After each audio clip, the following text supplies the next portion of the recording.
kami sering menggunakan bisnis model. Nah, Pestel ini adalah salah satu bisnis model yang bisa kita gunakan untuk memfilter, mencermati fenomena-fenomena yang sedang terjadi dewasa ini. Tentunya saya tidak akan membahas satu persatu ya dari Pestel ini, ya tulisannya PESTEL ya, Pestel. Anda bisa googling, Anda bisa chat GPT ya. Saya tidak akan masuk terlalu dalam ke sana karena kalau enggak nanti ini sebenarnya materi training itu bisa 2 hari sendiri kalau untuk 8 jam trainingnya.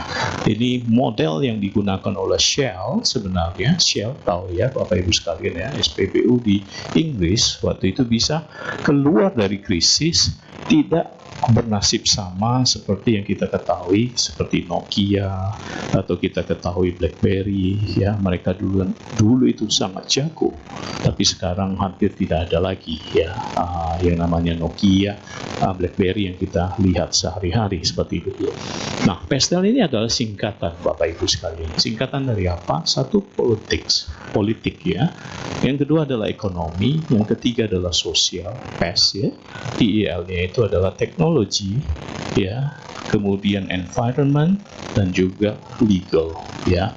Nah, saya akan membahas 2 sisi saja Bapak Ibu sekalian, kalau nggak akan cukup panjang. Yang pertama adalah dari sisi ekonomi ya. Kita melihat perubahan yang sangat drastis. Terakhir ini apa yang kita tahu Bapak Ibu sekalian yang berhubungan dengan ekonomi? Ada yang tahu? Ada? Kenapa Pak? Perang dagang. Ya betul sekali, perang dagang. Ya itu sangat kuat dampaknya. Bukan cuma ke berbagai negara, nanti itu hubungannya juga dengan kita Bapak Ibu sekalian ya, itu akan hubungannya sangat rentan ya. Kenapa bisa menjadi sangat rentan ya? Karena kita akan terbatas ekspornya, betul enggak ya? Seperti perusahaan saya juga terdampak Bapak Ibu sekalian. Terdampak dalam hal apa? Ya, saya sedang dengan proyek dengan Amerika untuk membuat mereka maklun ke perusahaan saya dalam pembicaraan. Ya, kita punya grace period selama 90 hari, Bapak Ibu sekalian. Kalau enggak akan terkena ya tarif yang akan sangat tinggi dan mereka bisa membatalkan proyek itu. Ya, itu makanya mereka meminta dipercepat supaya bisa masuk grace period 3 bulan 90 hari sehingga mereka bisa import clearance negaranya tidak terkena tarif yang cukup tinggi ya. Nah, itu yang pertama Bapak Ibu sekalian ya. Sampai 2 negara besar pun antara Tiongkok dengan Amerika harus duduk serius sekali untuk membahas mengenai ini gitu ya. Nah, hal yang kedua adalah kita bisa melihat ya dampak dari ekonomi dengan perlemahan yang terjadi pada Tiongkok. Mereka jadi terbatas ekspornya ke Amerika. Mereka pasti akan mencari market di luar Amerika. Setuju nggak Bapak Ibu sekalian? Mereka akan masuk, termasuk tujuannya adalah Indonesia untuk memasarkan produknya. And they can be very cheap Bapak Ibu sekalian. Sepasang kaos kaki bisa Rp2.000. Bagaimana kita bisa compete dengan mereka? Dan itu akan masuk menjadi sangat dalam ya. Satu sisi kita bangga ada negara dari Asia, dari Timur itu yang bisa bersaing di kancah internasional ya, neck to neck dengan Amerika yang superpower. Itu satu kebanggaan. Betul nggak Bapak Ibu sekalian? Bukan orang yang terbelakang lagi. Namun yang harus kita sadari adalah dengan dampak dari perang dagang ini dan seterusnya, yang harus betul-betul kita harus lihat ini adalah dari warga negaranya Tiongkok itu akan masuk ke Indonesia dan sudah semakin banyak. Artinya kita juga harus siap bersaing dengan mereka. Setuju nggak Bapak Ibu sekalian? Produktivitas mereka sangat luar biasa. Ya, output mereka begitu luar biasa, efisiensi mereka sangat luar biasa.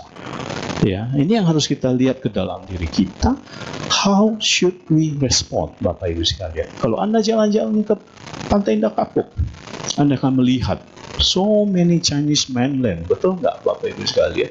And they are coming almost every part of the big cities now. Gading Serpong mereka sudah mulai masuk. Dan kalau Anda keluar dari Jakarta, Anda akan ke pabrik-pabrik di daerah di Jawa dan sebagainya. Mereka sudah masuk sampai level itu. Oke. Kita tidak membangkitkan anti satu suku atau satu bangsa. No. Responding yang harus kita siapkan adalah what should we do. Betul, Bapak Ibu sekalian. Kita tidak bisa berpangku tangan dengan manja, dengan bermalas-malasan lagi, tidak bergerak, ya. We must do something. Oke? Kenapa? Karena ekonomi ini ada sangat penting. Ya, kita bisa lihat dari anak kita didik, sekolah, nanti kuliah. Untuk apa ujungnya, Bapak Ibu sekalian? Bekerja, bukan? Dengan bekerja cari duit, bukan? Betul, Bapak Ibu sekalian? Ya, ini yang kita lakukan juga. Makanya itu menjadi salah satu sangat penting. Dari 24 jam kehidupan kita, berapa jam yang kita habiskan untuk yang namanya mencari duit?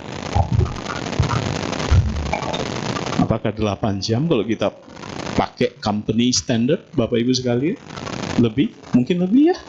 Jakarta pergi bisa 1 jam, pulang bisa 1 jam, belum lagi traktir Jakarta ini sering macet, hujan gitu ya. Ya, itu saja sudah 10 jam, betul Bapak Ibu sekalian? Tambah dengan 2 jam lembur, itu sudah 12 jam. Good example, ya. Seperti kalau saya mungkin waktunya sudah tidak melihat lagi. Saya bisa pulang, saya start dari jam 6 pagi, most of every day I start my routines from 6 o'clock, dan saya bisa selesai di jam 9 malam every day. Ya, artinya apa? Semuanya itu ujungnya adalah mencari duit, betul nggak Bapak Ibu sekalian? Ini yang harus kita sadari. Ya, dengan 12 jam atau lebih, artinya itu sudah memakan porsi 50% atau lebih dari waktu kita setiap hari. Betul nggak, Bapak Ibu sekalian? Nah, ini harus direspon dengan sesuatu. Ya, saya menggunakan konsep positif psikologi dari Martin Seligman, seorang profesor yang mengajar di Penn State University, Amerika. Dia adalah the father of positive psychology. Positive psychology berbeda dengan psikologi dari masa lampau. Kalau masa lampau, psikologi itu membahas mengenai gangguan mental, kesehatan mental, orang stres, orang depresi, orang gila, orang schizophrenia. Tuh, gara-gara ngomong gila jadi ngamuk marahnya. Ya, tanpa pretensi untuk menyinggung dan lain-lain, Bapak Ibu sekalian ya. Saya cuma membawakan dengan satu knowledge yang mungkin ini bermanfaat bagi kita untuk merespon.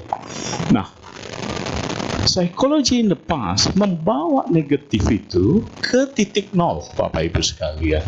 Jadi kalau orang sudah di titik nol, buat psikologi yang lama itu sudah settle, sudah done. Ya, positif psikologi memberikan warna yang berbeda. Martin Seligman mengatakan manusia is much more than from negative to zero. Ya, positif psikologi membawa orang dari level 0 menjadi positif. Itulah yang disebut dengan well-being. Menjadi lebih bermakna hidupnya, lebih sehat, lebih bahagia, lebih flourish, istilahnya positif psikologi. Betul Bapak Ibu sekalian? Ya.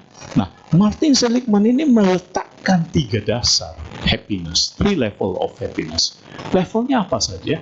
Yang pertama itu adalah disebut dengan pleasant life, Bapak Ibu sekalian. Pleasant life itu adalah hidup yang sangat pleasant, sangat nyaman, sangat happy. Dengan dipenuhinya dengan sandang pangan papan. Artinya, kalau kita belajar Abraham Maslow, the hierarchy of needs, ya, semua fungsi basic needs itu sudah terpenuhi, Bapak Ibu sekalian. Ya, dari makan, dari berpakaian, rumah tinggal, dan lain-lain, itu terpenuhi. Tapi apakah pertanyaannya, dengan dipenuhinya panca indera ini secara continuously membawa orang pada kebahagiaan? Coba ya kita challenge ya Bapak Ibu sekalian ya. Coba kita lihat ke dalam diri kita masing-masing. Apakah pemenuhan panca indera ini secara continuous dan non-stop ya, itu membawa pada kebahagiaan atau tidak? Ya, nanti ujung-ujungnya pada Bapak Ibu sekalian, kita akan melihat bagaimana tilakana itu.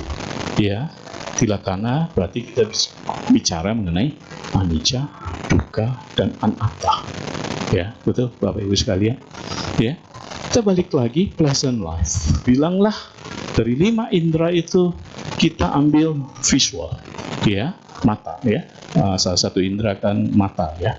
Nah, kita mata ingin selalu menonton, melihat yang bagus-bagus yang kita suka, betul nggak, Bapak Ibu sekalian? Ya, kalau ibu-ibu sekarang mungkin sukanya apa? Serial drama, ya, drakor. Habis drakor ada dracin, ya. Habis itu saya nggak tahu lagi apa. Coba Bapak Ibu sekalian, Anda diberikan keleluasaan untuk menonton non-stop full day, 24 hours. Perhaps, ya, di 1-2 hours at the beginning, Anda happy, nontonnya happy, oke? Tapi pada saat Anda terekspos terus dikasih untuk menonton itu, ada satu titik jenuh, betul? Akan ada satu kebosanan, betul? Itu tidak membuat happy lagi, kan? Betul nggak, Bapak Ibu sekalian? Setuju? Ya, ada satu titik jenuh yang ujung-ujungnya kalau kita telusuri dari satu menonton saja, itu endingnya tidak happy. Tidak happy, berarti itu adalah duka, betul nggak? Tidak ada yang bisa dilekati, tidak ada fondasinya, itu membuat kita malah not happy, menderita, betul nggak, Bapak Ibu sekalian? Yang lain, misalnya dari pengecapan, kita makan sesuatu. The first time we eat something yang kita betul-betul eager atau ingin, itu menyebabkan kita happy banget. Kita dapat dopamin, kita happy, betul nggak, Bapak Ibu sekalian? Tapi kalau diteruskan makan terus misalnya jeruk, ya Pak, ya, atau di sini suka musangking mungkin, durian gitu. Anak saya suka sekali durian, tapi kami batasi gitu, ya. Kalau dikasih makan terus, ya, bilanglah orange tadi, makan terus. Yang terjadi apa? Bloating, betul Bapak Ibu sekalian? Lama-lama enek, mungkin vomit, betul nggak? Artinya apapun ini panca indera, kalau diteruskan secara non-stop, endingnya not happy, kan, Bapak Ibu sekalian? Betul? Itulah yang disebut oleh Mihaly Csikszentmihalyi, co-founder dari positive psychology, ya. Ini yang dikatakan beliau itu sebagai chasing the next high. Chasing the next high itu panca indera kita itu selalu nagih, Bapak Ibu sekalian, ingin menikmati lagi.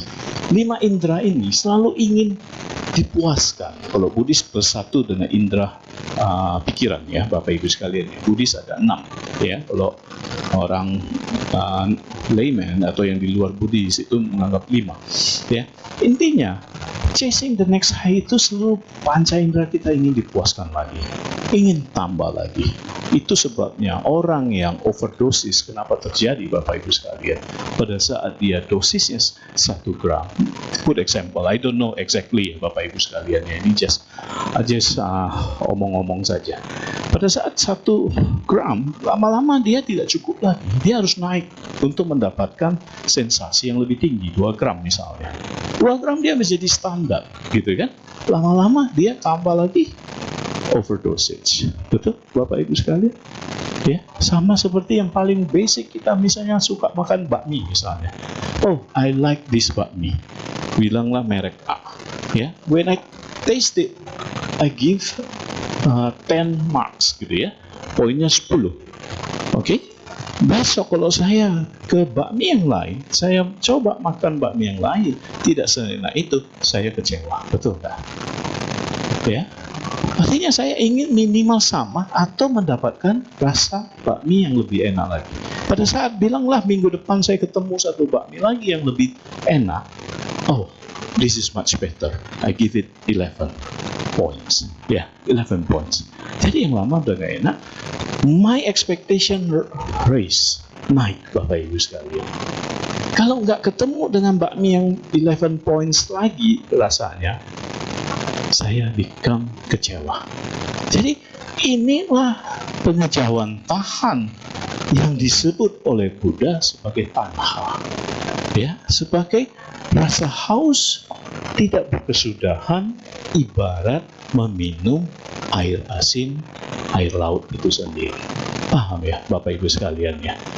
Ya, jadi panca indera ini, Bapak Ibu sekalian, mau wangi-wangian Anda ciumin terus sekalipun gitu, first time maybe you are very happy, top score gitu, tapi over the time you keep smelling it, itu menjadi not nice. Betul nggak Bapak Ibu sekalian? Dia declining. At the end become burden, ya, dan not satisfying, tidak memuaskan. Ya, duka itu kan tidak memuaskan, ya Bapak Ibu sekalian, ya. Makanya selalu panca indera ini meminta, selalu dorongan tanah itu ingin dipuaskan lebih lagi, tambah lagi, tambah lagi, tambah lagi. Ini yang membuat kita tak berkesudahan, Bapak Ibu sekalian. Kita keep going, keep chasing, keep working hard and harder seperti rat race. Betul Bapak Ibu sekalian? Now I have this type of house. Ya, begitu saya memperjuangkannya dengan sungguh-sungguh dan saya mendapatkan rumah itu dengan hasil keringat jerih payah sendiri. Maybe I can only be happy, say like a few months, beberapa bulan saya happy. Betul? Pada saat saya sudah menempatinya, then it becomes standard, it becomes normal. Ya, and I keep chasing for another bigger house. Saya minta untuk diri saya untuk set for a bigger one. Ya, lebih gede lagi rumahnya dan lebih keras lagi kerjanya dan seterusnya dan seterusnya. Oke? Nah, level 1 sifatnya kayak begitu Bapak Ibu sekalian. Panca indera ini akan dia meminta secara naturally again and again, terus dan terus gitu ya. Nah, level yang kedua itu naik kelas, itu disebut dengan good life Bapak Ibu sekalian. Ya. Good life itu orang sudah mulai memberikan dampak, ya, sesuatu yang lebih positif dibanding dengan level 1 yang semuanya ke pemuasan diri sendiri. I is the source, ego. Semuanya itu yang penting saya happy, saya puas, saya terpuaskan. Oke, Bapak Ibu sekalian.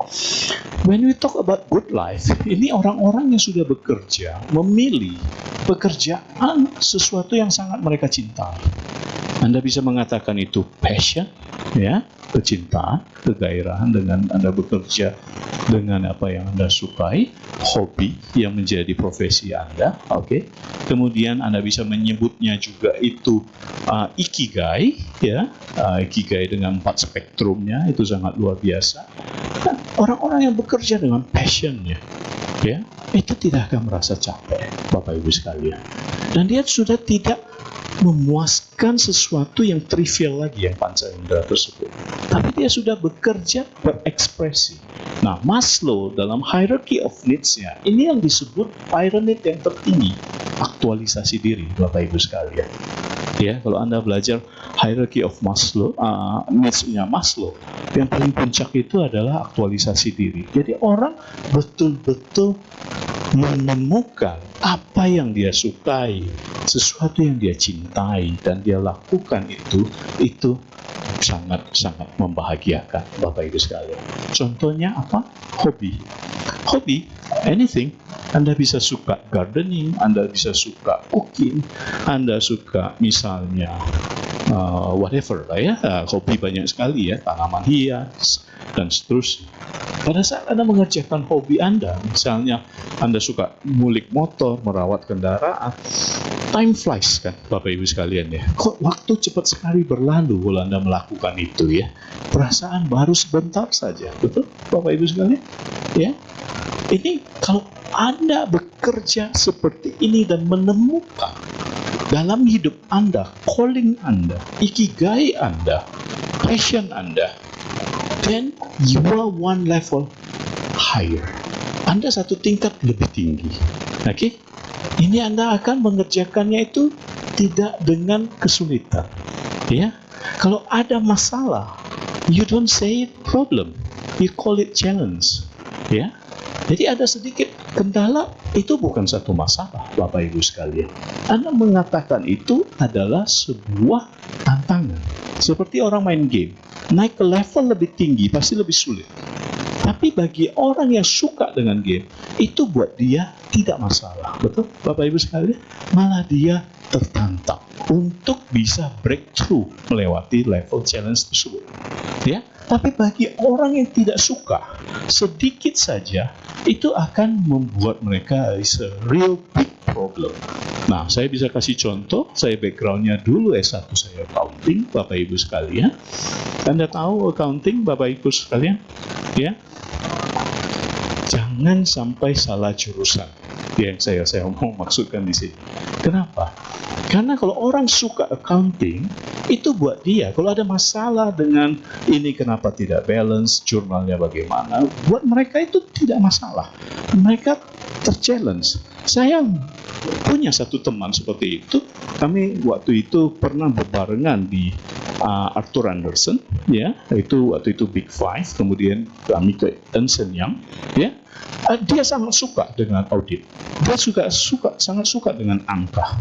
Ya, ada selisih buat dia itu, dia akan cari, dia tidak akan merasa itu problem, tidak akan menjadi itu masalah buat dia. Ya, saya menanyakan, kamu begitu luar biasa. Mungkin saya endurance-nya nggak sekuat kamu, minat saya, interest saya nggak sekuat kamu dalam menemukan selisih itu dan sumbernya dari mana. Saya menanyakan, apa yang kamu pikirkan pada saat kamu mencari selisih? Karena dia menjadi konsultan perusahaan saya sekarang untuk keuangan dan perpajakan. Dan dia katakan, kalau saya menemukan selisih, buat saya itu not a big problem. Buat saya itu is a good challenge. Karena saya melihatnya itu saya sebagai detektif. Bisa bayangkan Bapak Ibu sekalian, sebagai detektif, jadi detektif mencari apa sumbernya. Dan orang-orang segini yang bekerja sesuai dengan callingnya, kesukaannya, itu tidak terbebani. Setuju Bapak Ibu sekalian? Ya. Tapi kalau orang yang tidak suka dengan bidang, bilanglah accounting atau akuntansi, is a real big problem loh. Betul nggak? Makanya itu ada joke ya, karena saya dari accounting, saya tidak terlalu merasa terbebani gitu.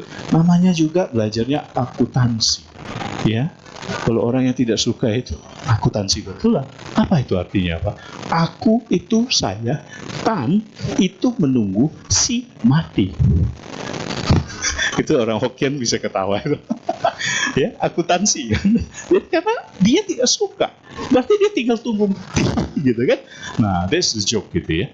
But anyhow, what I'm trying to say is that level 2 ini adalah cari sesuatu panggilan hati Anda. Ya, kita hidup di dunia ini penuh makna. Ya, kita bisa melakukan sesuatu yang sangat luar biasa, gitu ya. Sayang kalau kita tidak melakukan sesuatu. Sayang kalau kita tidak melakukan sesuatu yang kita content, yang kita bisa live to the fullest ya, dengan capacity kita. Ya, makanya sering saya kalau seminar atau training saya sampaikan, banyak orang punya ide-ide yang bagus dan luar biasa, tapi ide-ide itu tidak direalisasikan, Bapak Ibu sekalian, sangat sayang. Ya, makanya saya tanya, di mana ide-ide yang paling banyak dan paling bagus? Ya, banyak yang jawab cari saja Pak di Google atau di ChatGPT, cari saja di mana, tanya orang career consultant dan lain-lain. Saya say, no, take it very simple. Ide paling banyak itu adanya di kuburan. Loh, kenapa di kuburan? Karena dibawa mati. Karena tidak direalisasikan. Ya. Nah, that is number 2, the level of 3 level happiness. Ya. Number 3 itu adalah naik kelas lagi dari yang kedua, itu adalah meaningful life. Oke, Bapak Ibu sekalian, meaningful artinya kita menjadi bermakna. Ya, kita melakukan sesuatu yang bigger than ourselves. Kita berbuat sesuatu untuk kebaikan, bukan cuma diri kita, tetapi keluarga kita, community kita, or even the society in the large scale. Ya, Bapak Ibu sekalian ya. Nah, contoh yang paling baik di sini adalah Buddha Gautama. Ya, beliau lihat dari anak raja. Ya, beliau menolak itu. Ya, walaupun udah pasti garanti. Ya, beliau menjadi apa? Pertama, belajar dengan 2 guru besar di zamannya, ya, Aralakalama dan Udaka Ramaputta, ya, sampai tingkat yang tertinggi, tapi belum mencapai pembebasan. Sampai beliau mencoba trial the method, ya, yang waktu itu berkembang di India adalah metode penyiksaan diri yang sangat ekstrim, yang sampai beliau sendiri pingsan gitu ya. Beruntung beliau menemukan insight bahwa cara ini tidak bisa membawa pada pengunggahan atau mencapai enlightenment. Beliau lakukan apa? Jalan tengah, ya, beliau melakukan jalan tengah.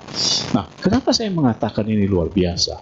Another 45 years, Bapak Ibu sekalian, beliau itu mengajarkan Dharma ini loh, ya, dengan segala macam, ya, hard times, ya, bahkan transportation saja di sana sangat minimal, ya, dan itu jauh-jauh dari satu poin ke poin yang lain membabarkan Dharma, hujan terik dan lain-lain sebagainya. Bapak Ibu sekalian, kita di Jakarta ini dengan transportation, dengan adanya mobil dan lain-lain, kita juga masih merasakan hektik, kita juga merasa capek, traveling time yang jauh, belum lagi dengan kemacetan, belum lagi tadi saya mau kemari pun walaupun jaraknya sangat dekat gitu ya, di sana sini galian yang tidak ada henti-hentinya. Sampai istri saya di mobil, kayaknya kita waktu kemarin ceramah di sini, titik galian ini di sini masih.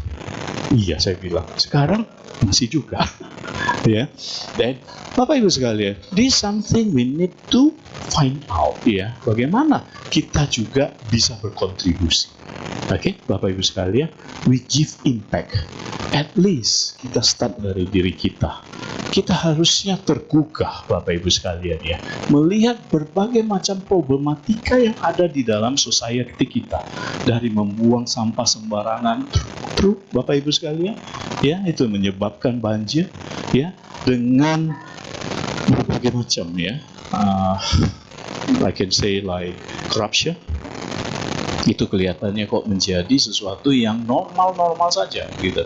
Bahkan ada yang teman saya mengatakan jokes. Mereka yang berteriak di sosial media dan lain-lain, belum tentu nanti kalau dia menjabat dia akan seperti itu. Ya, bisa saja karena dia tidak punya kesempatan. Ya. Nah, saya mengatakan seperti ini. That's fine, itu pilihannya mereka gitu ya. Tapi when we live in a meaningful life, at least kita membarier diri kita dengan sesuatu yang baik. Kita jangan melakukan yang jelek. Nah, saya mengatakan kita yang baik ini harus, ya, kita anggap kita ini baik, ya, kita presuppose kita baik dan kita mau hidup yang lebih baik. Kita presuppose. Nah, kita yang baik ini kita harus besar. Kita harus memberikan dampak. Ya, kita harus do something. Makanya saya senang mengatakan, saya tidak sempurna, tapi I try my best to live in the Dharma way. Ya, saya berusaha apapun Dharma yang saya pahami, itu saya sinkronkan dalam pikiran, ucapan, perbuatan saya. Setuju, Bapak Ibu sekalian? Kita harus demikian. Banyak orang tahu, yes, I know what to do, ya, but I don't do what I know. Itu problematikanya, betul, Bapak Ibu sekalian? Banyak yang sudah tahu, tapi mereka tidak melakukan apa yang mereka tahu. Sangat disayangkan. Nah, itulah Bapak Ibu sekalian, kalau kita datang ke wihara setiap Sabtu atau Minggu atau anytime possible, ya, atau Anda nonton podcast, Anda nonton YouTube, Anda baca buku dan seterusnya, coba itu dihidupi, Bapak Ibu sekalian. 5 sila kita coba betul-betul hidupi. Jangan membunuh, ya betul-betul kita praktekkan. Tidak mencuri, ya betul-betul kita latih semaksimal mungkin. Kita tidak melakukan asusila, kita komit serius sekali untuk menjaganya. Tidak berbohong, kita berusaha semaksimal mungkin. Tidak melakukan mengkonsumsi yang memabukkan, ya, baik itu alkohol atau narkoba dan seterusnya. Dan sebaliknya semua hal-hal yang baik, ya, termasuk berdana kita melakukannya, termasuk meditasi kita melakukannya dan seterusnya dan seterusnya. Jadi hidup yang bermakna itu adalah hidup yang membahagiakan. Dan beberapa kali, karena saya juga di organisasi Buddhis yang sangat besar di Indonesia, ya, dan juga paling banyak provinsinya, ya. Saya salah satu dewan pengurus pusatnya, Bapak Ibu sekalian, dan kami kadang sering sharing gitu ya. Banyak yang kami lihat orang-orang kalau yang termasuk yang besar-besar, termasuk konglomerat dan lain-lain, ya, kalau dia cuma jatuh di tataran mengejar saja. Nah, ini sangat disayangkan, tidak sempurna Bapak Ibu sekalian. Tidak sempurna, kenapa? Karena akan ada sisi kosong nanti. Ya, mereka tidak melakukan dampak yang lebih besar daripada yang lain-lain. Yang lain-lain maksudnya mereka bekerja, mereka berusaha meng-create lapangan kerja, tapi juga berkontribusi sosial, memberikan dampak Bapak Ibu sekalian. Ya. Contoh yang paling sederhana meaningful life ini, saya ambil contoh dalam tataran kita sehari-hari adalah berdonor darah. Oke, donor darah itu kelihatannya simple, ya. Dibilang sakit enggak terlalu, dibilang enggak sakit juga enggak, betul enggak? Pada saat jarum itu ditusukkan, betul Bapak Ibu sekalian. Tapi pada saat kita selesai donor, tanyakanlah pada pendonor itu perasaannya bagaimana. Happy enggak Bapak Ibu sekalian? Very happy. Apalagi kita Buddhis, ya. Kita dilandasi dengan sebelum berbuat baik kita harus pikirannya bahagia. Pada saat sedang berdonor darah juga bahagia. Dan setelahnya juga berbahagia. Ini akan menjadi komplit Bapak Ibu sekalian. We feel blessed. We feel meaningful. Betul nggak Bapak Ibu sekalian? Walaupun 350 cc misalnya darah yang kita donorkan itu keluar dari tubuh kita, tapi kita sudah bisa berkontribusi menyelamatkan nyawa orang lain. Setuju Bapak Ibu sekalian? Orang-orang yang bisa melakukan sampai level 3 paralel dengan level 2, ini akan hidupnya sangat luar biasa Bapak Ibu sekalian. Bukan hidup yang selfish lagi, bukan hidup yang cuma mengejar materi semata, ya. Karena kalau kita terus dalam rat race, kita tidak berbuat baik, ya, itu dampaknya tidak signifikan, ya. Happiness levelnya tidak sebesar orang yang melakukan kebaikan. Itu sebabnya harus paralel, Bapak Ibu sekalian. Berbuat baik sekaligus melakukan apa pekerjaan yang kita cintai.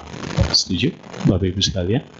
Ya, itu baru bahas 1, pastel baru E saja, ekonomi. Yang lain belum. Mau pulang jam berapa ini? Saya sampai jam 7 saja ya, ngobrol-ngobrol gini ya. Nanti habis itu silakan kalau ada yang mau tanya jawab. Oke, itu I, ekonomi. Saya bahas yang T sekarang, teknologi, ya. Teknologi kita lihat Bapak Ibu sekalian sangat cepat, betul? Cepat sekali, ya. Sekarang sudah ada drone terbang, sebentar lagi ada mobil terbang, betul Bapak Ibu sekalian? Ya, China sudah bisa mengembangkan satu teknologi yang binatang ini sudah punah ratusan tahun. Oke, Bapak Ibu sekalian, ini sejenis serigala yang dari selnya saja kemudian bisa dibuahi dengan surrogate mother, ya, dari binatang yang sama, ya, sejenis serigala juga, dan lahir dengan DNA yang sama dengan binatang yang sudah punah itu, Bapak Ibu sekalian. Next akan di trial dengan yang disebut dengan burung dodo. Anda tahu ya burung dodo ya, yang sudah punah itu akan dihidupkan kembali. Artinya apa? Film Jurassic Park itu kelihatannya fantasy, betul? Atau fiction, ya, sesuatu yang tidak bisa dibuktikan mungkin dengan metodologi, timing, hasil saat ini not possible. Soon it will be, can be. Betul Bapak Ibu sekalian? Ya. Dari sisi yang lain lagi apa yang kita bisa lihat dari teknologi ini? Ya. Kalau BYD Anda sudah tahu semuanya itu sangat luar biasa, bahkan sudah mengalahkan Tesla di mana-mana, betul ya Bapak Ibu sekalian ya. China sekarang bukan cuma 5G, 6G, tapi mereka sudah 10G untuk internetnya. Bapak Ibu sekalian bisa bayangkan di kita masih cari signal di atap mana ini kita mau ada urgent call atau apa, betul Bapak Ibu sekalian? Ya, rumah sakit mereka sudah pakai robot sekarang. ya, untuk mendiagnosa dan seterusnya. Last year saya ke Hong Kong, ya, Cosmoprof itu adalah di Asia itu paling besar pameran untuk kosmetik, skincare dan segala jenis turunannya, ya.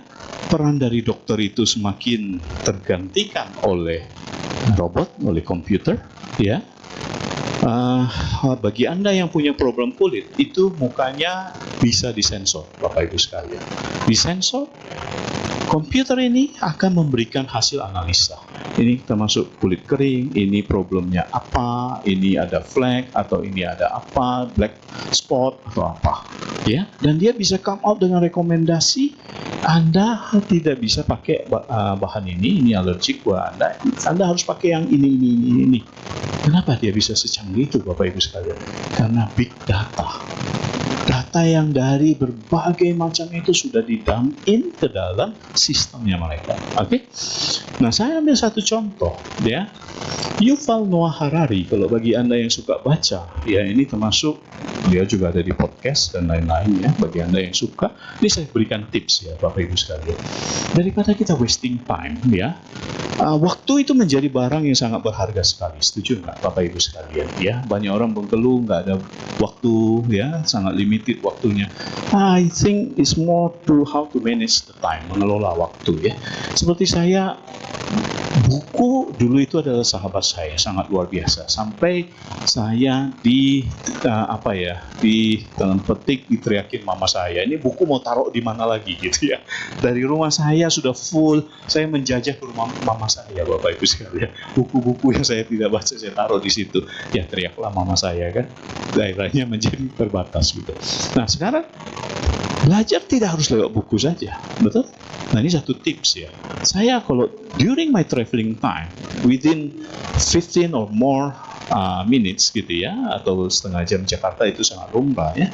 Tentu saya pasti belajar, Bapak Ibu sekalian. Saya belajar lewat apa? Lewat podcast, lewat YouTube, ya. Jadi YouTube itu bukan sesuatu yang jelek at all, ya. Kalau Anda nonton programnya yang jelek itu jangan jadi jelek. Tapi kalau Anda ikuti yang pinter-pinter atau yang apa segala macam, Anda akan sangat knowledgeable dan banyak dapat insight, Bapak Ibu sekalian. Jadi you can try this method, ya, bagi Anda yang driving atau Anda commuting, misalnya KRL atau busway dan lain-lain. You can plug your earphone, you can watch the podcast dan make you smarter and insightful gitu, ya. Anda bisa melakukan banyak hal sehingga Anda up to date dan Anda bisa respons dengan sesuatu yang baik. Balik lagi ke Yuval, Bapak Ibu sekalian, dia mengatakan AI, this is a very serious thing. This is a very dangerous thing kalau tidak betul-betul dikontrol. Dia ambil contoh begini. Senjata pemusnah massal, kita tahu itu nuklir, Bapak Ibu sekalian. Tapi nuklir harus diactivate, at least dipencet tombolnya sehingga dia bisa meluncur oleh presiden atau person yang mempunyai authority untuk melakukan itu. Jelas, ya, Bapak Ibu sekalian, ya? Dia tidak bisa menjalankan dirinya sendiri, betul? Setuju, Bapak Ibu sekalian? AI is different thing, ya. Ini adalah sebuah terobosan umat manusia yang juga harus kita cermati betul-betul, ya. Buddha sangat luar biasa mengatakan dalam Yamaka Waga bab 1 syair kebenaran, ya, halaman pertama Dhammapada, segala sesuatu itu dipelopori oleh pikiran. Betul nggak, Bapak Ibu sekalian? AI tercipta juga dari pikiran. Nah, apa yang dangerous dari AI ini yang harus kita cermati? Kita tidak usah takut atau overwhelmed dengan ini. Kita harus melihat dia bisa bantu apa, dia bisa kita gunakan untuk apa, dan seterusnya. Nah, Yuval mengatakan seperti ini. Mereka ada yang ilmuwan melakukan testing, ya. Dia prompt, ya. Dia prompt AI ini untuk masuk ke dalam satu situs yang sangat sulit untuk dimasuki. Oke? Karena Anda tahu CAPTCHA, captcha kalau tulisannya, ya, itu kan untuk membatasi yang mana yang robot, yang mana manusia, untuk melakukan validasi untuk sebelum masuk ke proses berikutnya. Clear ya Bapak Ibu sekalian ya, jelas ya. Kalau kita diminta di di internet kayak gitu kan, satu site yang mau masukin itu kan ada captcha untuk memvalidasi, biasanya itu apakah huruf dan angka, atau Anda harus geser puzzle dan lain sebagainya, sehingga Anda verified as human, verified sebagai manusia, sehingga Anda layak untuk melanjutkan proses berikutnya. Oke, get it ya Bapak Ibu sekalian ya. AI dia melakukan hal tersebut dan diminta konfirmasi captcha-nya. Tentu nggak bisa kan? Tentu nggak bisa kan? Simple programming pasti nggak bisa. Tapi AI ini punya intelijen. Dia bisa memikirkan supaya bisa. Apa yang dilakukan? Dia menghubungi komunitas tunanetra. Dia bisa chat tunanetra yang kumpulan komunitas ini, ya, dia mengatakan dia kesulitan untuk masuk karena ada captcha-nya itu. Dan dia minta tolong sama komunitas ini untuk yang menginput sebagai human being sehingga dia bisa lolos as human. Can you imagine that? This is a very smart thing. Artificial intelligence yang punya kecerdasan, yang dia kalau tidak dikendalikan, dia bisa membuat dirinya pintar, self-learning, dan dia bisa mencari cara untuk menjadi bisa. Kalau ke hal yang baik, that's very good. Tapi kalau ke hal yang tidak baik, that's very fatal. Oke, Bapak Ibu sekalian. Nah, ini mengenai teknologi. So, what should we do, Bapak Ibu sekalian? Kita terus semakin hari semakin lekat dan sangat sulit untuk melepaskan handphone kita, betul nggak? Tablet kita, kita punya laptop kita atau komputer kita, betul Bapak Ibu sekalian? Kita semakin lekat, ya. Bahkan Yuval dalam bukunya, kalau saya tidak salah ingat, Homo sapiens, Homo itu manusia, sapiens itu artinya bijaksana, ya. Sebenarnya manusia itu dianggap bijaksana gitu ya, Homo sapiens. Tapi kenapa banyak yang tidak bijaksana ya, Bapak Ibu sekalian? Homo sapiens anyway, itu yang disebut di dalam buku Yuval itu, ya. Orang diberikan insentif gitu ya. Kamu tidak usah kerja terlalu keras, cari duit terlalu banyak dan lain-lain gitu. Anda cukup mengurangi saja lifestyle Anda, ya. Termasuk handphone Anda. Anda tidak usah pakai smartphone yang sampai kayak sekarang. Ya. Anda cukup balik lagi ke zaman handphone yang hitam putih yang cuma bisa kirim SMS dan telepon. Yang terjadi apa Bapak Ibu sekalian? Mau nggak orang? Tidak akan mau, betul. People don't want. They prefer to work hard and harder.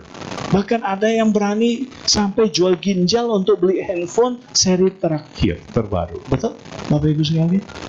Padahal handphone sebentar juga bisa obsolete ya, rusak atau ketinggalan zaman. Tapi ginjal bagaimana? Ya, nggak bisa, betul? Nah, this kind of thing, manusia kalau sudah diberikan satu kenyamanan dan dia sudah sampai ke titik itu, dia akan sulit untuk menurunkan degree dari apa yang sudah pernah dinikmati.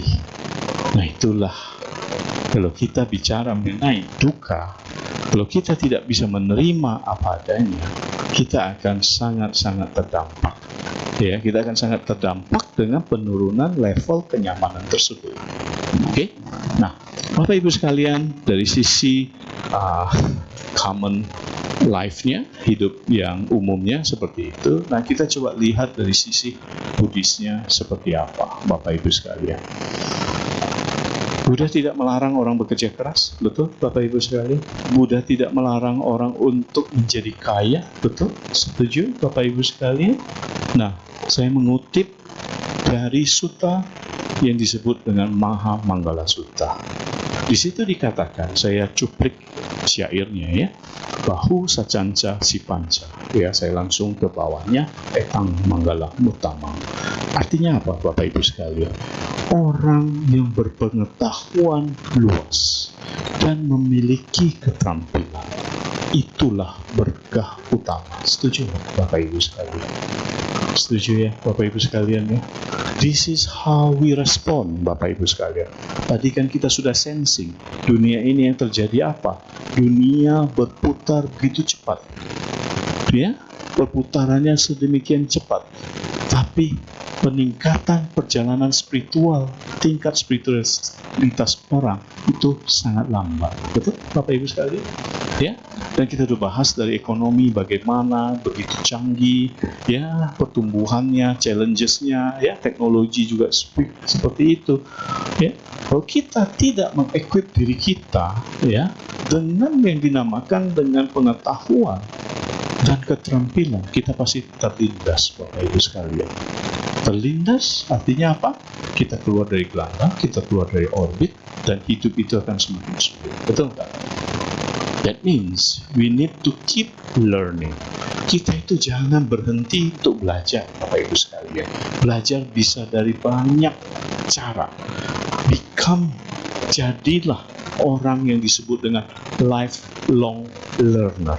Belajar terus untuk melihat fenomena apa yang sedang terjadi dan bagaimana kita meresponnya dengan sesuatu yang lebih baik sehingga itu tidak terdampak bagi diri kita. Ya, termasuk anak-anak kita Bapak Ibu sekalian, sedini mungkin kalau bisa mereka kenali minat dan bakatnya. Ya, karena kita akan bicara mengenai the next level. Tidak ada waktu lagi untuk salah jurusan. Betul Bapak Ibu sekalian? Di zaman saya banyak sekali salah jurusan Bapak Ibu sekalian. Ya, kenapa? Karena ikut-ikut teman. Betul? Yang ketawa berarti senasib. Ya.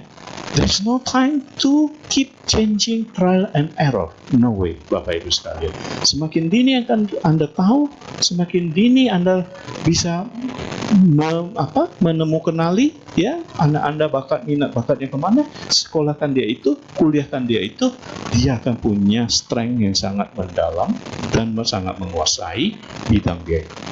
Setuju Bapak Ibu sekalian? Ya, kita lihat guru agung junjungan kita.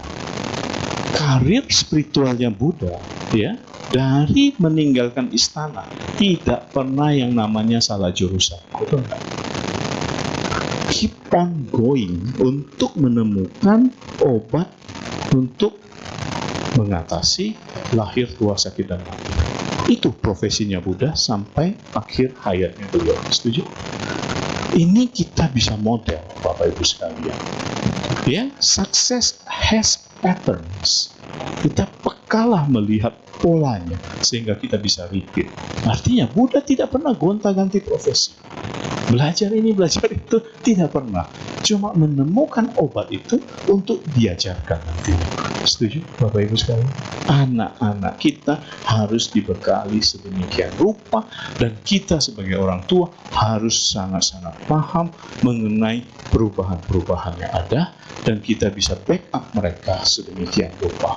Sehingga itulah terjadi perubahan yang bisa merubah kehidupan. Karena saya percaya dengan pendidikan yang baik itu bisa merubah nasib dirinya dan banyak orang. Oke, Bapak Ibu sekalian.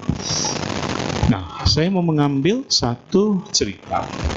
Ini sudah jam 7 ya. Satu cerita kita bisa melihat metamorfosis ya, dari ulat ya, dari telur ya, kemudian menjadi ulat, menjadi kepompong, kemudian menjadi kupu-kupu. Oke?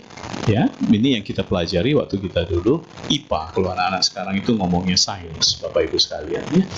Nah, coba kita lihat dari telur menjadi ulat. Fase ulat itu akan selalu makan daun, betul nggak Bapak Ibu sekalian? Makan daun sampai daun bolong-bolong, botak itu pohon dan lain-lain, betul? Ini tidak ubahnya kalau kita boleh menganalogikan dengan hidup manusia. Kita seperti itu Bapak Ibu sekalian. We keep chasing for our five senses ini. Pemenuhan panca indera kita ini. Cari makanan, kalau kurang pedas kita naikkan levelnya dari level 1 menjadi level 3 mungkin, dari level 3 masih kurang lagi ke level 5, ke level 7, ke level 10 dan seterusnya sampai perut kita nggak tahan lagi. Betul? Ya, itu kan ibaratnya ular. Atau kita ada yang kita mungkin tahu, ada satu istilah work hard, play hard. Ya, yang ketiga opname. Oke, you need to rest. Oke, Bapak Ibu sekalian. Stephen Covey dengan bukunya The Seven Habits, salah satu habit itu adalah sharpening the saw. Sharpening the saw itu membuat gergajinya tajam itu adalah dengan resting. Ya, dengan resting. Kita nggak bisa force it terus, Bapak Ibu sekalian. We need to rest. Ya, itu diceritakan ada seorang yang penebang pohon profesinya. Hari pertama dia bisa menumbangkan satu pohon, hari kedua dia tidak bisa menumbangkan satu pohon, padahal dengan kekuatan yang sama dia perlu 2 hari. Bilanglah contohnya 2 hari. Yang pohon ketiga dia takes 3 days. Ya, pohon keempat another 4 days. Padahal yang pertama bisa 1 hari. Why? Itu terjadi karena dia tidak istirahat, dia tidak sharpening dia punya kapaknya. Oke, Bapak Ibu sekalian. Jadi kita ini selalu diburu-buru, diuber-uber. Termasuk saya juga sama seperti itu, Bapak Ibu sekalian. Kalau saya tidak start activity saya 6 o'clock, saya bisa telat, apalagi kena macet. Kadang ini lupa, itu lupa. Istri saya nanti yang WA saya, botol minumnya lupa ya. Iya lupa. Nanti ini buru-buru, makan buru-buru. Nanti pasti istri saya ngambilin saya air minum, cekukan pasti. Itu saya punya weakness gitu ya. Karena makan terburu-buru. We become so fast dalam dunia ini untuk chasing for something. Nah, ini yang menjadi nanti hektik, ya, fatigue, capek, mental health, ya. Nah, itu saya membalancing Bapak Ibu sekalian dengan apa? Morning routine saya pasti saya sitting, ya, saya untuk cooling down. Activity yang begitu hektik sepanjang hari, ya, kita perlu slow living. Disinilah mindfulness berperan, meditasi berperan, Bapak Ibu sekalian. It helps a lot. Kalau enggak ya, kita dari satu meeting ke meeting yang lain, apalagi saya tuh menghandle banyak perusahaan gitu ya, shifting topics, challenges dari satu meeting ke meeting yang lain itu must be very fast dan harus kusala, Bapak Ibu sekalian, ya, kalau bisa dikelola. Oke, dikelola sedemikian rupa, bangun tim supaya bisa lebih kualitas. Oke, nah balik lagi ke tadi kupu-kupu. Pada saat dia makan sana sini, pada saat sudah cukup dia akan masuk menjadi apa? Kepompong, Bapak Ibu sekalian. Over the time dia akan menjadi kupu-kupu yang cantik. Nah, ini siklus yang kita harus lihat, harus kita peka melihatnya. Di situ ada 2 titik hening, Bapak Ibu sekalian.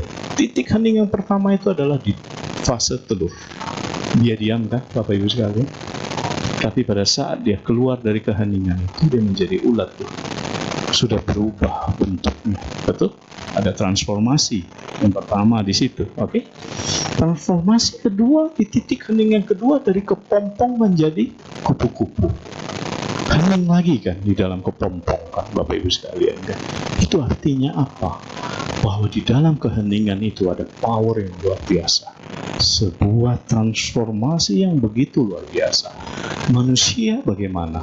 Titik hening kita yang pertama adalah di kandungan ibu kita. Disitulah sel membelah sedemikian rupa, ya, dari 1 sel menjadi 2 sel, 2 sel jadi 4 sel dan seterusnya, sehingga menjadi janin dan lahir menjadi bayi setelah 9 bulan. See the difference? Hening menghasilkan sesuatu transformasi yang sangat luar biasa. Hening yang kedua di mana, Pak? Hening yang kedua itu adalah di saat kita meditasi. Bagi para yogi, para putujana yang berlatih pada saat berhasil mencapai kesucian, itu adalah transformasi yang sangat ultimate. Itu ada karma baik yang sangat luar biasa, seperti ulat dalam kepompong menjadi kupu-kupu. So, Bapak Ibu sekalian, ya, diam bukan berarti tidak ada power transformation. Oke, Ini yang saya coba relate cerita ini dengan apa yang disampaikan Buddha dalam Parinibbana Sutta. Beliau mengatakan apa sebelum meninggalkan dunia ini? Ini adalah warisan yang buat saya ini harus diingat baik-baik setiap saat. Ya, karena ini adalah wejangan beliau yang terakhir sebelum meninggalkan dunia ini. Beliau mengatakan apa? Apa madena sampadeta. Berjuanglah dengan sungguh-sungguh Bapak Ibu sekalian, dengan perhatian murni. Tidak lain, tidak bukan adalah mindfulness. Tidak lain, tidak bukan adalah meditasi. Betul? Itu yang harus kita hidupkan kembali Bapak Ibu sekalian. Harus kita lakukan, harus kita praktekkan. Apa yang kita tahu, jangan cuma tahu, but put into practice. Put into habit. Karena repetitive practice akan membuat satu habit atau kebiasaan. Demikian yang bisa saya sampaikan Bapak Ibu sekalian. Saya ucapkan terima kasih dan selanjutnya saya kembalikan kepada MC. Silakan. Terima kasih Romo. Romo membuka kesempatan untuk sesi tanya jawab. Jadi bagi Bapak Ibu yang ingin bertanya bisa dengan dua metode. Yakni pertama yakni secara langsung. Jadi ketika nanti setelah selesai penyanyi, jika ingin bertanya secara langsung, angkat tangan saja, nanti dipersilakan ke depan dan bertanya langsung kepada Romo. Dan cara kedua yakni melalui chat dari WhatsApp. Jadi Bapak Ibu bisa chat ke admin biar Peter Masuka ya di nomor WhatsApp-nya 0811 9921 098. Saya ulangi kembali, nomor WhatsApp-nya di nomor 0811 9921 098. Baiklah, sambil menunggu pertanyaan yang masuk, mari kita buka kembali buku kebaktian kita, tanyakan sebuah lagu bersama-sama. Pada tugas dipersilakan.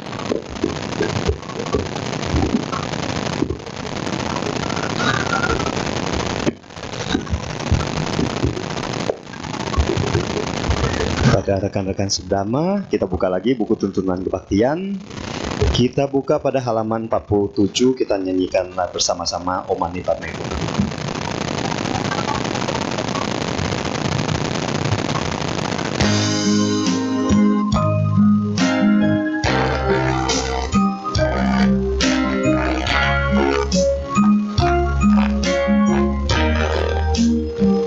Hum.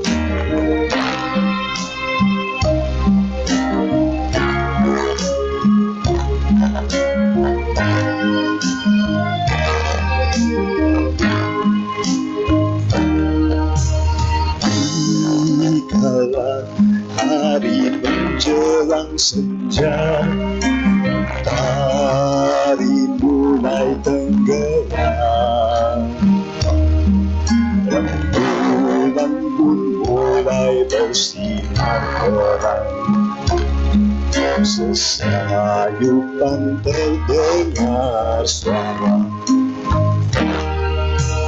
mengalunkan desiran nada bertendang dan sukacita bagi batinan sucikan terjadi, damai tenangkan hati manusia, tenangkan perbuatan, tenangkan ucapan pikiran, tenang pancarkan kasih sayangku pada semua makhluk hidup. Kembangkanlah karuna mudita sampai tercapai pantai bahagia. Om Mani Padme Hum.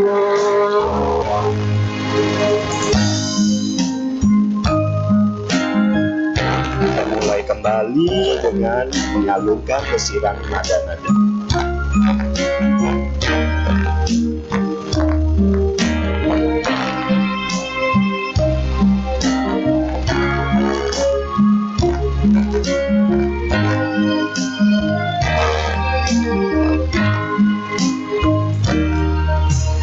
Mengalunkan desiran nada-nada, berdendang sukacita bagi batinan suci kan menjadi damai, tenangkan hati manusia, tenangkan perbuatan, tenangkan ucapan pikiran, tenang, pancarkan kasih sayang pada semua makhluk hidup. Kembangkanlah karuna mudita sampai tercapai pantai bahagia.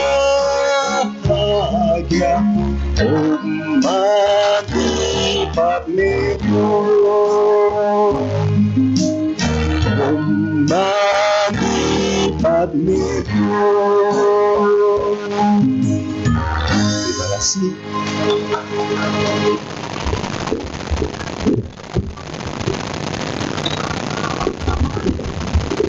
Baiklah, kini kita masuki sesi tanya jawab.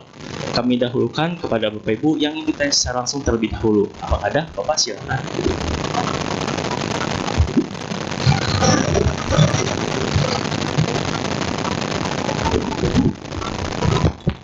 Malam Romo. Selamat malam. Tadi Romo ceramahkan itu tentang bagaimana kehidupan ini harus mengikuti di zaman modern ini. Mau nggak mau, suka tidak suka, teknologi kan kita harus pelajarin supaya untuk kita lebih ringan. Itu cuma harus bijaksana.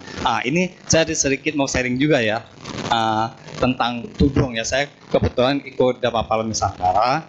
Disitulah saya juga belajar dari orang Bantai Tudong. Saya melihat Bantai Tudong itu kebetulan dia punya ketuanya bisa bahasa Kek. Jadi kesempatan saya untuk bertanya dia. Saya tanya sama dia, saya bilang, dari Thailand jalan kaki sampai ke Candi Borobudur itu perjalanannya jauh sekali itu ya. Terus saya tanya, tujuannya apa? Mereka itu 38 orang, hanya 36 ya, 2 sakit. Jadi mereka bawanya happy. Walaupun hujan, walaupun panas, mereka tetap membawanya happy, bisa tahan begitu. Terus jalan terus gitu, nggak ada rasa capeknya. Terus dia bilang sama saya, dia bilang, inilah kehidupan. Jadi bisa ketemu, kebanyakan duka, bukan kebanyakan suka. Jadi bagaimana kita tanggapin, dia bilang. Kamu kan ada ikut saya juga jalan ya. Kamu lihat dah, sepanjang jalan kalau lagi ada orang, kadang kita aus, nggak ada yang kasih, kita juga tetap senyum. Maksudnya nggak ada yang danain minuman apa perjalanan begitu. Nah, sekali ada yang danain, mereka terima, mereka senang karena orang berbuat baik dan bisa kesempatan untuk orang berbuat baik, dibilang. Terus mereka dapat itu, mereka bisa kasih ke orang-orang lain seperti pengemis, tukang beca, mereka suka bagi dia. Jadi situlah dibilang suka dukanya, senangnya. Terus dia bilang kalau lagi jalan panjang begini kejauhan, ya kan dia orang kan bawa HP juga, bahwa dia sekian berapa jauh ini sampai jam berapa harus tepat waktunya. Terus di situ dia bilang duka, tapi jangan mikirin capek, jangan bikin gitu. Pikir bahwa itu latihan meditasi, perjalanan itulah dukanya. Tapi kita harus bisa bertahan, berhappy terus. Karena berhappy itulah akan membuat manusia itu sehat. Jadi bilang begitu. Nah, jadi ada juga bawa sendiri punya tas berat loh, sambil jalan sambil bawa tas gitu loh. Saya pernah angkat hampir ada ke 10 kilo lebih. Kan saya kan Jayaka juga, 12 orang. untuk melayani Bante. Nah, di situ saya melihat, wah luar biasanya Bante Tudong ini. Ya, walaupun bagaimanapun dia tetap harus happy dia. Walaupun kakinya, kukunya aku lihat ada yang copot. Benar-benar copot. Aku penasaran kan dari Malaysia udah copot. Aku tanya yang mana yang copot, aku penasaran melihat dia. Oh benar. Tapi saya tanya sama dia, sakit kayak gini? Kalau nggak sakit tuh lucu dia bilang. Ya kan manusia juga punya daging. Nah, tapi gimana kamu jalan? Ya kalau saya dibawa enjoy jalan terus. Nah itulah namanya kehidupan di bawah. Mas saya makasih Romo. Ya, terima kasih Pak untuk sharingnya. Mungkin saya tanggapi sedikit banyak seperti ini. Tudong itu kalau dalam tradisi Buddhis itu adalah biku-biku dutangga. Ya, Bapak Ibu sekalian ya. Dutangga adalah biku-biku kalau dari tradisinya itu adalah praktek yang berlatih lebih banyak ke meditasi dan tinggalnya di hutan. Ya, itu dari kata dutangga, tudong gitu ya Pak ya. Dan mereka punya satu misi yang sangat luar biasa. Ya, termasuk kebaikan yang Bapak tadi sharingkan ya. Ini juga ada satu yang cerita dari dutangga biku ini juga sangat luar biasa dalam perjalanan ya. Saya menambahkan dengan apa yang saya ketahui ya, ada tikus Bapak Ibu sekalian ya. Tikus ibu induknya dengan beberapa anaknya mati kelindes. Tapi ada anak tikus yang kehilangan induknya. Nah itu diambil sama salah satu biku tudong itu, masukin ke tasnya. Nama tikus ini Indong. Dan sekarang di Thailand dirawat. Karena belas kasih ya. Memang Buddhis ini sangat luar biasa dengan cinta kasih metanya. Itu praktek ya Bapak Ibu sekalian ya. Dan juga mungkin yang Bapak maksud itu Pak Kevin Wu ya, ketuanya Dharmapala ya, teman saya juga begitu ya. Organisasi kami juga berkontribusi, artinya setiap bulan kami mendanakan untuk mensupport kegiatan Dharmapala gitu ya, karena kita melihat Buddhis ini juga harus saling bergandengan tangan gitu ya Bapak Ibu sekalian. Dan saya sendiri, pabrik saya memberikan produk yang untuk biku tudong. Gak tahu Bapak lihat nggak produk balsam red hot, minyak angin red hot ada dipakai. Nah itu itu kontribusi yang saya juga udah nggak ingat gitu ya. Bapak menyebutkan yaitu kita harus saling mensupport Buddhis ini, sesuatu yang baik kita praktekkan begitu ya. Nah inti dari yang disampaikan Bapak ini adalah kenapa orang mau jalan biku-biku ini dari Thailand sampai ke Borobudur yang begitu jauh ribuan kilometer. Ini tidak lain tidak bukan adalah disebut dengan misi hidup. Ya, misi ini berisi nilai-nilai yang sangat luhur dan mulia. Kenapa kita mau mengikuti agama Buddha yang diajarkan oleh Buddha Gautama hampir 2600 tahun, bukan masa yang singkat. Karena ada nilai-nilai kebaikan, nilai-nilai kebenaran di situ yang berarsiran sehingga Bapak pun ikut turut membantu walaupun tidak dibayar ya Pak.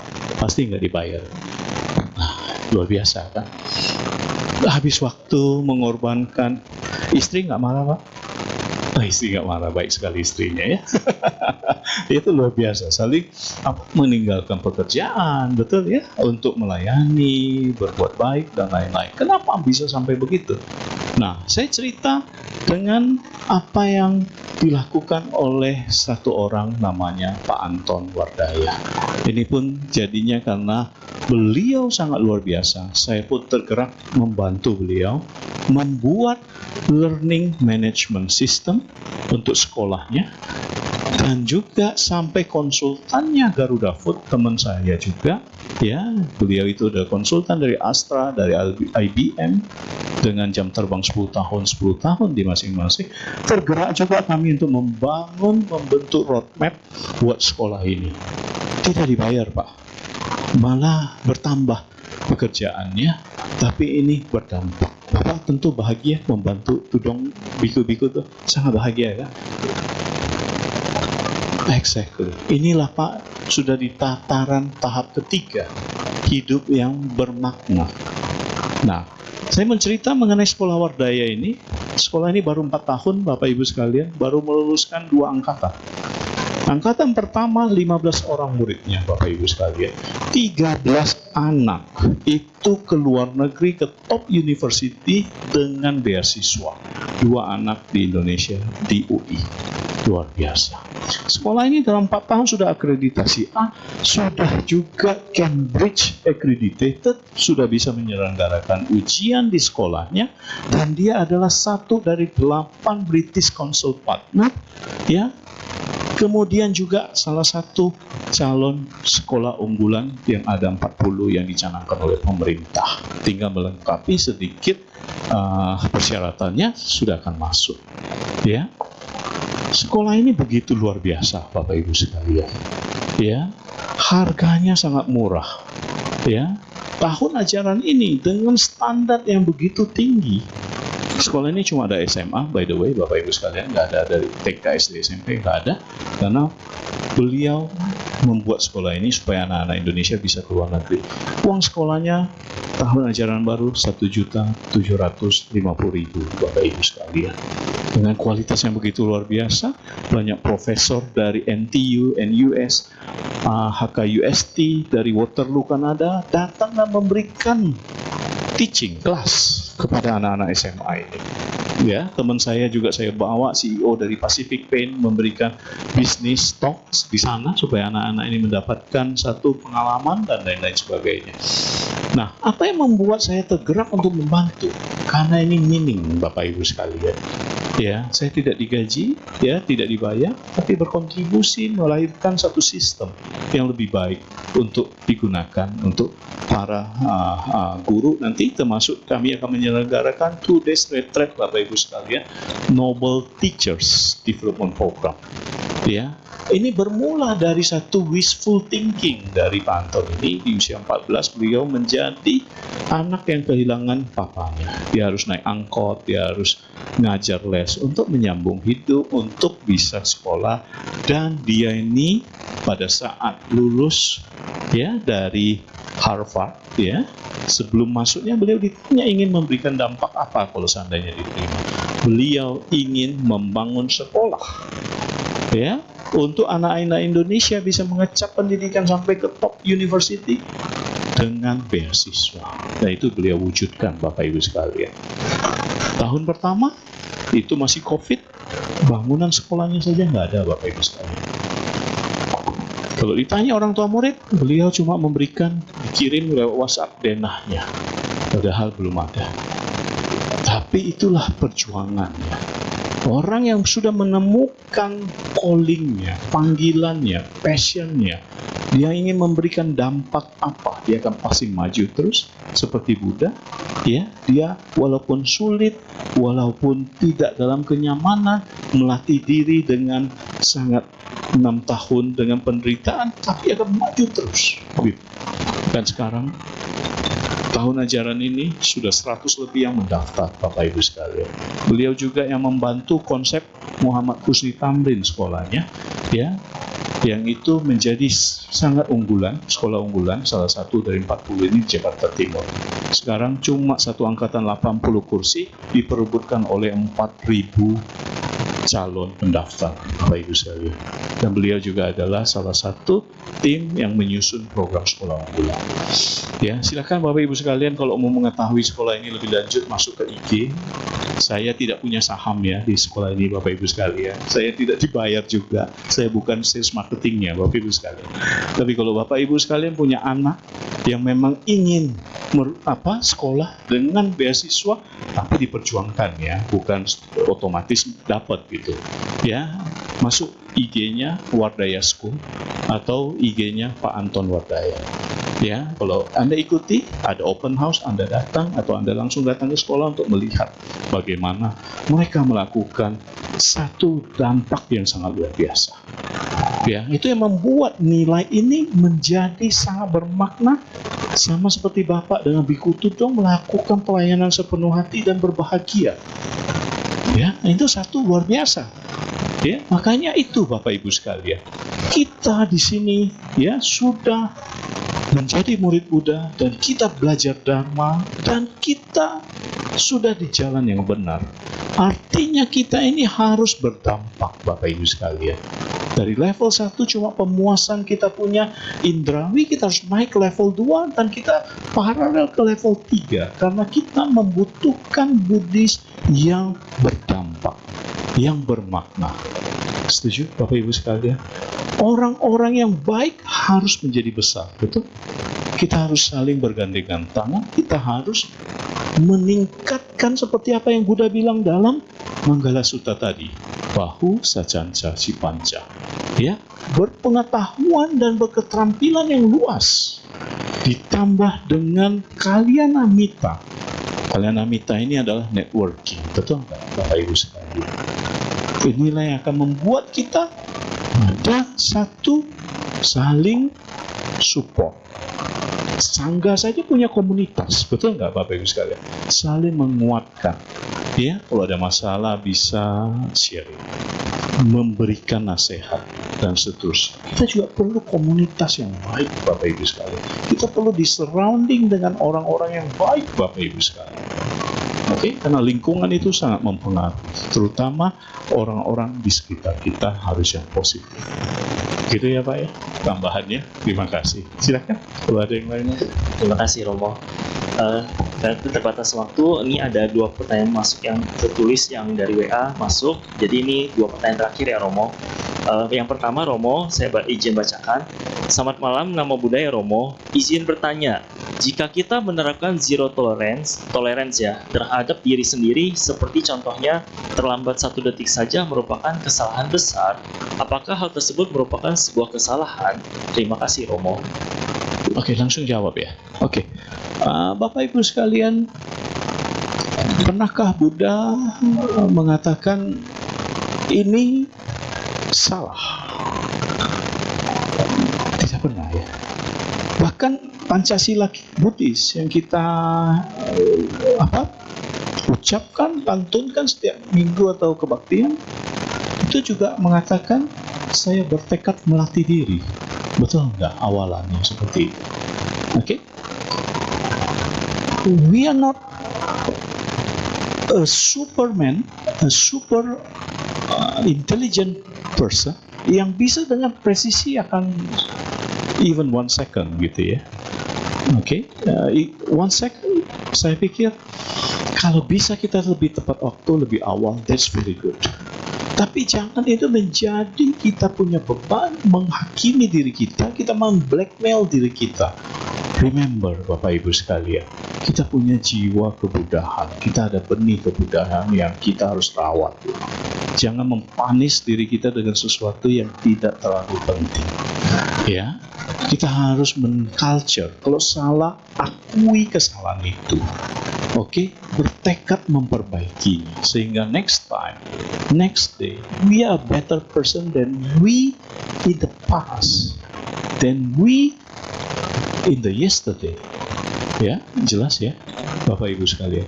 Bahkan kan ada kita baca tadi sutta ya. Kalau ada kesalahan kita akan ya bertekad untuk memperbaikinya ya. Betul, Bapak Ibu sekalian? Ya, we are not Japanese people gitu kan. Itu luar biasa, saya sangat admire karena saya 7 tahun ya di perusahaan Jepang Bapak Ibu sekalian di level direktur. Kalau Anda search, Anda tahu yang namanya Pulviver yang kompres demam gel itu ya, ini adalah perusahaannya Kobayashi di Jepang, itu nomor 1 untuk pharmaceutical, OTC pharmaceutical ya. Saya di joint venture-nya ya selama 7 tahun sebagai direktur mereka di sana, dan setiap tahun saya annual meeting dengan board di sana ya. Di sana itu 1 detik pun keretanya tidak ada yang telat ya. Kalau budaya ini bisa dikembangkan tentu sangat baik ya. Bahkan karyawannya itu nggak boleh telat 5 menit. 5 menit itu kalau telat itu celaka Bapak Ibu sekalian ya, itu celaka. Bisa nggak tahu terjadi apa di HR-nya, HRD-nya. Bahkan satu yang lebih menarik lagi, saya bisa sharingkan dari pengalaman saya, mereka datang lebih awal ke meeting 15 menit pun tidak boleh. Wow, saya dari Indonesia kan, buat saya kalau datang lebih awal lebih bagus gitu. Jadi kami ke headquarter ya di Osaka ya, karena kami datang lebih awal, we don't know, we are very innocent, we are very We try to be good, gitu ya. Tapi presiden direkturnya belum datang, gitu kan. Nah, rupanya dia sudah datang earlier, ya. Tapi 5 menit sebelum itu baru dia hadir. Nah, saya bilang, Furukawa-san, good to see you, gitu kan. Saya nggak bisa Jepang ya, saya pakai bahasa Inggris. Ya, Tanang-san, good to see you juga, gitu ya. Kamu udah lama katanya. Saya udah lama, mungkin kurang lebih 20 menit. Oh, so early. Kamu? Sebenarnya saya sudah setengah jam yang lalu. Loh, kok nggak masuk? Terus kamu kemana? Ke 7-Eleven, ya kayak Indomaret gitu kan? Why? Nggak boleh kalau di sini. Hah? Kok nggak boleh? Iya. Kenapa? Kan penasaran. Nah, dia mengatakan, kok kita datang, pihak tuan rumah itu terganggu juga. Dia lagi ada meeting atau ada kegiatan, dia harus mungkin break itu, dia harus ketemu kita. Misalnya kalau kita datang setengah jam, berarti dia tuh setengah jam loh dirugikan. Nah, jadi it's kind of interesting. Ini adalah budaya. Ini adalah kalau kita belajar sosiologi, antropologi, ini menjadi norma yang berlaku di adat istiadat satu bangsa. Tapi balik lagi ke pertanyaan ini, yang terpenting adalah Bapak Ibu sekalian, kita harus menyadari kalau itu salah, ya kita mengakuinya. Jangan say auban. Betul? Tarik ulat leher, cari alasan. Indonesia ini paling pinter, paling kreatif gitu ya. Waktu udah telat 15 menit ditanya, where are you? Jawabnya, on the way. True? On the way that has another meaning. I'm just preparing to go. Saya baru mau siap-siap jalan. Nah, besok-besok Bapak Ibu sekalian harus lebih cerdas lagi. Send your live location. Biar nggak OTW. Oke, Bapak Ibu sekalian, jangan berkecil hati atau memblackmail atau menyalahkan diri Anda sedemikian rupa. 1 second tergantung konteks ya. Saya harus katakan 1 second kalau dalam pertemanan sangat ditolerir. Tapi kalau 1 second dalam aviasi penerbangan atau satu putaran mesin, that can be a very devastating. Itu nggak boleh. Itu bisa menyebabkan kekacauan mesin sehingga bisa itu breakdown, bisa membahayakan keselamatan. 1 second itu nggak boleh. Tergantung konteks ya Bapak Ibu sekalian ya. Lihat dan tidak usah terlalu menyalahkan diri sendiri, yang wajar-wajar saja. Oke. Terima kasih Romo. Selanjutnya pertanyaan terakhir Romo, saya izin bacakan. Namo Buddhaya, Anumodana Romo atas Dhamma Desana dan sharingnya pada malam hari ini. Saya ingin bertanya terkait resting time. Bagaimana cara kita mengaplikasikan pada saat merasa jenuh bekerja? Anumodana Romo. Jenuh bekerja ya. Tipsnya supaya tidak jenuh begitu ya. Mengaplikasikan resting time. Rest. Time. Siusi ya bahasa Mandarin. Oke. Resting Anda bisa terapkan. Apakah Anda tahu Pomodoro teknik Bapak Ibu sekalian? Pomodoro teknik bukan Podomoro CP ya, bukan ya.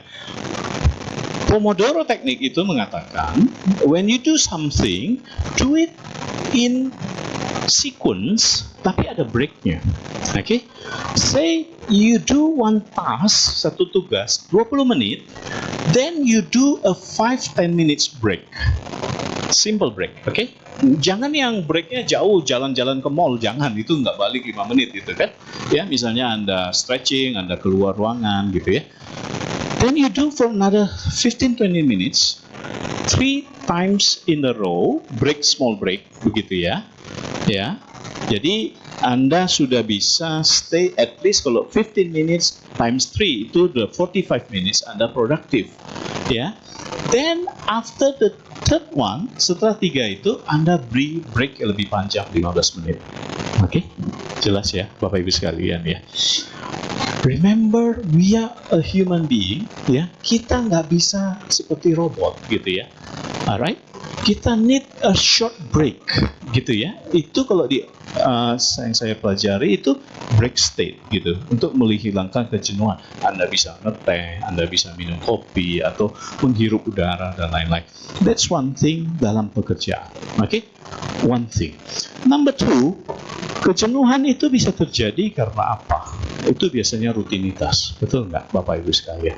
That's why you need to find a job that you do yang really close to your passion, your calling. Nabi Kongce mengatakan orang yang bekerja dengan kesukaan, dengan passionnya, itu tidak berasa bekerja barang sehari pun. Setuju nggak Bapak Ibu sekalian? Because you love what you do, because you like what you do every day, begitu. Jadi Anda mencintainya, ya. Jadi itu akan membuat Anda sangat-sangat termotivasi, ya. Jadi find your calling, find it, ya. Nggak bisa ditanyakan kepada saya, Pak, tolong jawabkan, pilihkan saya passion hidup saya. Nggak bisa. Everybody is different. Everybody itu unique. Everybody has their own strength and also the weaknesses, gitu ya. Nah, Bapak Ibu sekalian, kita tuh manusia. Kita tuh bukan robot. Kita itu we can do something interesting, ya. Yang lain adalah mungkin Anda perlu naikkan level Anda. Karena success is boring, betul nggak? Jenuh. Oke? Udah repetition gitu-gitu terus Anda meremaja bisa kan? Main bulu tangkis dengan anak kelas TK itu membosankan, betul? Ya? That means you need to raise up your level. Oke? You can play in a bigger league. Ya, carilah tantangan di pekerjaan Anda. Apakah Anda membuat satu proyek yang lebih besar, atau Anda bilanglah memulai satu side hustle, bisnis Anda sendiri misalnya, sehingga Anda punya opsi. Remember, one option is no option. Satu pilihan itu nggak ada pilihan loh sebenarnya. When you have only porridge on your table, cuma ada bubur di meja makan, itu nggak ada pilihan lain, makanlah buburnya gitu kan, dengan hati riang dan gembira gitu, ya. The better way, suggestion saya number 3 tipsnya adalah membuat pilihan-pilihan yang lebih happy, lebih bermakna, oke? Karena kalau kita punya lebih dari satu pilihan, Virginia Satir akan mengatakan orang akan memilih pilihan yang paling baik. Setuju nggak Bapak Ibu sekalian? If we have 3 options, definitely we'll find one yang paling kita suka. Oke? Kalau kita jenuh cuma satu, that means one option is no option. Oke, Bapak Ibu sekalian, mungkin 3 dulu, jangan banyak-banyak, gitu ya. Nanti bisa pulangnya tengah malam. Terima kasih Romo. Sudah, Romo, apakah ya. ada closing statement ataupun doa yang hendak disampaikan? Closing statement ya. Saya pikir satu, kita sudah lahir di dunia ini, Bapak Ibu sekalian, gitu ya. Sangat sayang kalau kita tidak live to the fullest, gitu ya. Live to the fullest tentunya hidup yang bermakna, hidup yang kita sukai, begitu. Bukan hidup yang boring ya, bukan hidup yang negatif ya, yang penuh of complaints gitu ya, mengeluh. Karena setiap hal kita bisa keluhkan gitu ya, cuaca ya, yang orang lain, semua kita bisa keluhkan. Not that kind of life yang kita ingin hidup ya. Kita ingin hidup yang kita happy, kita ingin hidup yang kita bermakna. Makanya itu pesan saya, gunakanlah Buddha Dharma ini sebagai landasan kita, fondasi kita untuk melatih diri kita, karena di sini is a treasure. Ini adalah harta karun, Bapak Ibu sekalian. Knowledge yang membuat kita bijaksana di sini ada sangat luar biasa, dan pada saatnya nanti kita untuk menjalankan hidup spiritual kita menuju pengunggahan, di sini juga metodologinya paling lengkap. Setuju Bapak Ibu sekalian? Jadi in short, sama seperti apa para Buddha katakan, itu yang harus kita hidupi. Jangan berbuat jahat in any kinds, pikiran, ucapan, perbuatan, jangan lakukan. Banyak berbuat baik dari pikiran, ucapan, dan perbuatan. Dan the last one, sucikan hati dan pikiran, bukan pakai rinso, tapi pakai meditasi. Setuju Bapak Ibu sekalian? Terima kasih, saya kembalikan kepada pimpinan. Terima kasih Romo. Demikianlah sesi tanya jawab dan juga gambar saya telah disampaikan oleh Romo Tatangkan. Romo, kami segenap pengurus dan juga umat biar kita masukkan mengucapkan anumodana. Terima kasih atas dhamma desa yang telah disampaikan Romo. Baiklah, mari kita lengkapi kebajikan kita pada hari ini dengan berdana sambil nyanyikan lagu Dana Paramita. Pada petugas dipersilakan.